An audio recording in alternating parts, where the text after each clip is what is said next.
You know that sensation when Hollywood slaps on every franchise buzzword, grim dark, mega crossover, stakes higher than ever, like it's a participation trophy for creativity? Enter Avengers, Doomsday, now limping onto screens on December 18, 2026, after Marvel Studios yanked it off its May 1, 2026 slot, because nothing says, "We believe in this story," like giving it 7 extra months in a corporate deadline dungeon. Avengers. Doomsday is Marvel's latest attempt to resuscitate a franchise on life support, injecting it with a cocktail of nostalgia and overhyped cameos.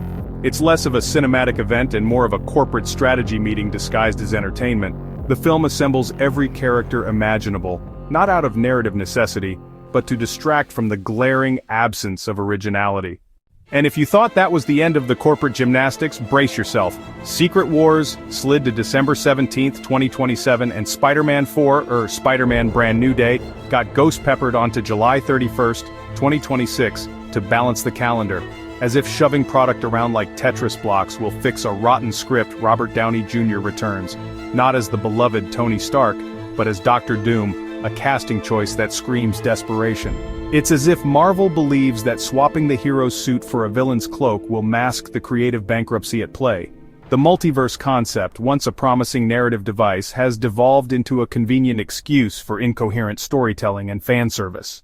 The plot meanders through a labyrinth of subplots and character arcs, each more convoluted than the last. It's a cinematic buffet where quantity trumps quality, leaving audiences bloated on CGI and devoid of emotional satisfaction. The film's attempt at gravitas is undercut by its own absurdity, rendering any meaningful stakes null and void. And let's be clear, this movie was delayed not because it's so epic, but because Marvel realized they needed more time to retrofit their cinematic Frankenstein with another 14 CGI cameos, and a scene where Deadpool teabags the multiverse. Meanwhile, Disney plugs the hole with The Devil Wears Prada 2, because at least that corpse has some fashion sense. Even in Superman and Lois, you're nothing but a hastily scribbled afterthought, a CGI shrug that couldn't scare a cat. Game over, case closed.